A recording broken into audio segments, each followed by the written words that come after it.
Patron Saints of Nothing by Randy Rebay. Page 101. Not an answer to the question. The roosters start crowing way before sunrise. I know this because I'm still awake when it happened. I've been thinking about how to bring up the issue of my missing letters. Maria was the only one who wasn't in sight during dinner, so it must have been her. But why? What would she possibly want with them? Since we don't speak the same language, I'll have to ask someone else about it, but how can I do that without sounding like some spoiled brat accusing the help of theft? I keep waiting for the sound of a door opening or a toilet flushing or footsteps walking down the hill. Any signal that someone else in the house is awake. I didn't fall asleep the first night we were in the Philippines, the last time I was here either. In fact, I stayed up all night in the same exact room. June was so excited that I was there, so relieved to have another boy in the house who was his age.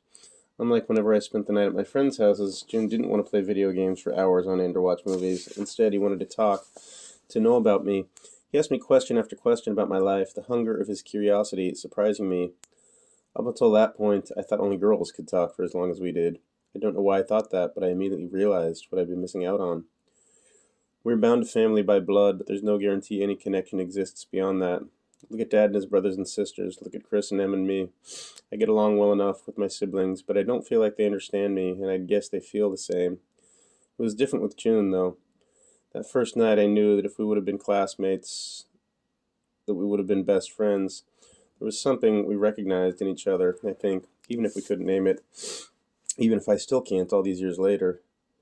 And the questions he asked I still remember. They were surprisingly deep for a 10-year-old, not the usual superficial stuff like favorite color, food, TV show, basketball player, etc. No, June asked me if I liked my family. He asked me what I found beautiful.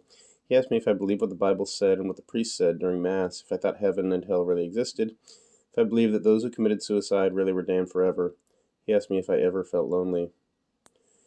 I answered all of them as honestly as I could, even if my answers were dumb. I mean, I'd never had to give much thought to most of that stuff before. And even if I had, the answers lived inside of me, and when I pulled them out into the light, they were pale, weak things. There's something about June, about the way he asked the questions, that didn't even make me hesitate before speaking. That didn't make me feel self-conscious or like I had to give the right answer or try to sound smart. It was like he actually wanted to know what I had to say, no matter what it was, like he wanted to know me. He wasn't just waiting for his turn to speak. He wasn't waiting to judge. So I told him I liked my family okay, but that sometimes I thought they were disappointed in me, or thought I was weird, even if they never said it. I told him I found Rihanna and Katy Perry beautiful, that I believed the Bible because God wrote it, that yes, I felt alone all the time, even when I was surrounded by people. He never gave me his own thoughts on these topics unless I asked, and his letters would later reveal that he remembered most everything I ever told him. The letters. Damn. I finally hear someone stirring downstairs, so I jump out of bed. I find Maria, who I was hoping I'd find, in the kitchen, preparing breakfast. As I approach, she looks up and offers a small, forced smile before returning to her work. Magandang umaga, I say. She returns the greeting. My knowledge of Tagalog exhausted, I proceed in English. Thanks for bringing my bags upstairs last night. She nods and smiles. Of course, I can't tell if it's because she's acknowledging what I just said, or just the fact I said something. But I can't find some letters that were in my backpack. Even though her attention is focused on the food she's prepping, I trace the shape of a rectangle in the air with my free hand, followed by a gesture like I'm writing. They were definitely in there before, but they're not anymore, She says nothing. Maybe fell out while you were carrying my stuff upstairs or something? I suggest, so I don't sound too accusatory, even though I know they couldn't have, since I read one before I'd taken my extended pre-dinner nap.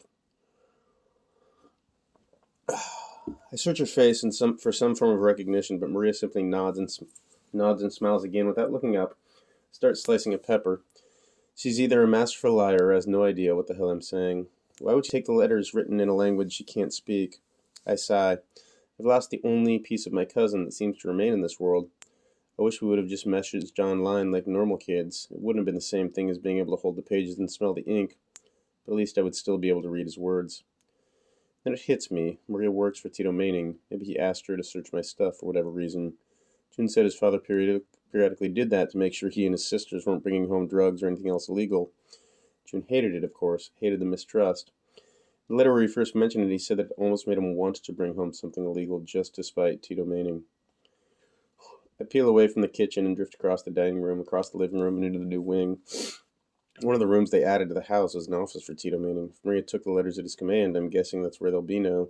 Since it's not even 5 a.m. yet, I've probably got at least an hour before any sane person would wake up. I wish I would have thought to do this even earlier, but oh, well. The door is closed. I knock lightly in case he's in there, but when there's no sound or movement from within, I push it open, step inside, and close it quietly behind me. The air is cool from the air conditioner that's humming despite the fact the room's empty. Since the sun hasn't risen yet, I can only make out the vague shapes of furniture in the dark. I almost flick on the light, but decide not to in case someone should wake up and notice it shining under the door, so instead I take out my phone and turn on the flashlight. I remember the simple layout from the grand tour. At the end of the room, there's an expensive desk. Its back to a large window. Shelves run along the side walls, one filled with books about history and politics, while the other displays a collection of knives. So many knives. I step out of my house slippers to mute my steps and then make my way behind the desk. I shine the light over the desk and notice there are no family photos like on the desk my parents share back home. There's only a blank calendar showing the wrong month, a small clock with unmoving hands, a statuette of a bull rearing its horns, an award of some kind from the government.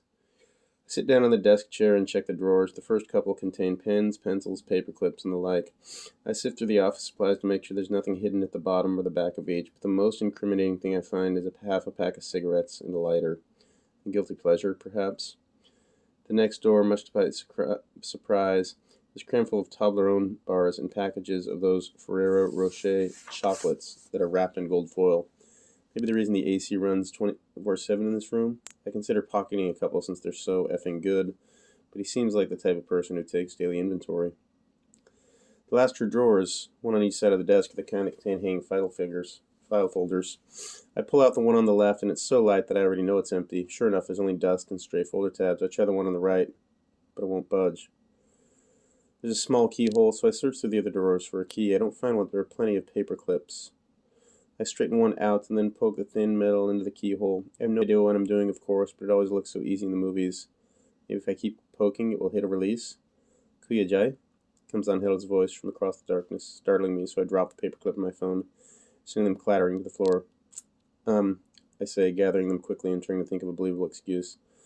I lift the light to see my cousin approaching in her pajamas, hair loose and falling down her shoulders and back. Oh, hi, Angel. She crosses the room. She starts to move around the desk. Her eyes land on the lock. Are you trying to break into Tate's desk? I freeze. No, why? Because you will need the key. Huh? Oh, like I said, I'm not. Angel laughs. By the blue-white spotlight of my phone, I watch as she makes her way to one of the bookshelves. Going up on her tiptoes, she tilts one of the books upward and slides something I can't see from underneath it. Turning to me, she points at the spot. When you're finished, you return it here. And she walks back over and sets a small key on the desk in front of me. You'll not find anything interesting. It's all boring police files.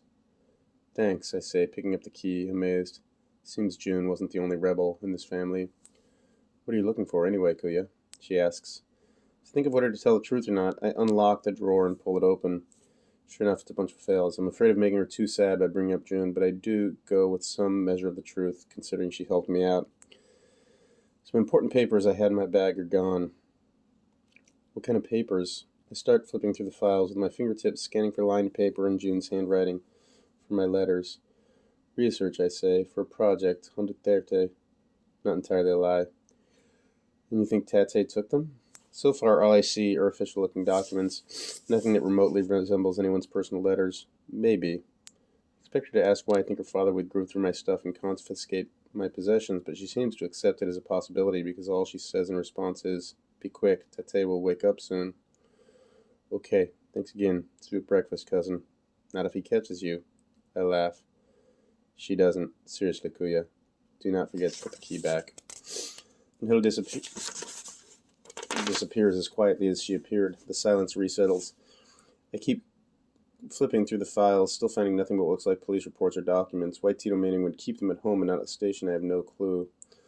By the time I've made it to the last folder at the back of the drawer, I still haven't found any of June's letters. I flip through the files one more time to make sure I didn't skip over any of them by mistake. I'm ready to give up when I make it to the last file again, but then I think of one more place to search. I push the folders all the way to the back. My stack of letters isn't at the bottom of the drawer, but there is a piece of white paper folded in half. I slip it out and unfold it to discover a long list of names and addresses. The top corner is torn a bit. as if it was ripped from the staple jacket. I'm about to put it in my back when my eyes land on June's name about 3/4 of the way down, circle it in pencil, but it only says unknown in the address box. I flip it over to see if there's any more information and find a few messy handwritten sentences that end with a question mark. Unfortunately, I have no idea what it says since it's entirely in Tagalog. The only words I recognize are Chief Reguero and Anak, which I know means child. I pull up a translation app on my phone and start typing the words, not sure if I'm spelling them correctly, thanks to the bad handwriting. Halfway through the first sentence, I hear a toilet flush, then the rush of water moving through the pipes. Damn. My heart starts racing. I try to hurry, but that only causes me to mess up more. It finally hits my dumb ass. I snap a pic, slip the note back, slide the drawer closed, and lock it. I hear someone start down the steps, and my brain screams at me to get out of there. I scramble around the desk and over to the bookshelf to re-add the key, but which book was it under? Panicking, I tuck it away at random, rush out of the study, and duck into the bathroom across the hall. As I pull the door closed, whoever coming downstairs reaches the main floor. There's a pause, like the person's deciding which way to go, and then I hear the shuffle of house slippers approaching. Shit. A moment later, they're right outside the bathroom, right outside the study. Shit, did I remember to close the door when I hurried out? I jump as the bathroom doorknob jiggles, but I locked it so it holds. Occupied, I say, but it feels more like a squeak. Oh, Jason, comes Tito Manning's voice, thick with sleep. Why is the light closed? Shit, I'm standing here in the bathroom in the dark. It's more peaceful?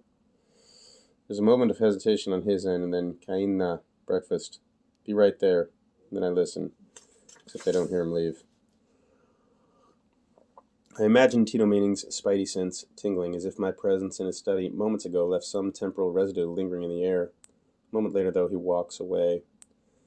I exhale with relief and drop to the floor. Then I pull up the picture on my phone to finish typing the note into the translator, but the photo, taken in a rush, is out of focus and blurry as hell. For breakfast, I mentioned the papers missing from my bag, the ones from my research project. They described the thick bundle bound by a rubber band. They might have fallen out, I say. Did anyone happen to see them somewhere? Nobody says anything at first. They keep on eating their tapsilog and drinking their instant coffee or Four Seasons juice. Sorry, Kuya, Angel says, shrugging. I lose things all the time, too. It helps to retrace your steps. Grace shakes her head. Tita Ami, no, but I will tell Maria to look for them today while you are out. Tito Manning's face betrays nothing. A moment later he scoffs, keeping his eyes on the last bit of meat he's scraping into a spoon. The papers are that important, you should have stored them somewhere safe. The DM from June's friend, the stolen letters, the list of names. There's more to June's story than anyone here is letting on. I thought I had, I say, observing that my uncle's response was not an answer to the question.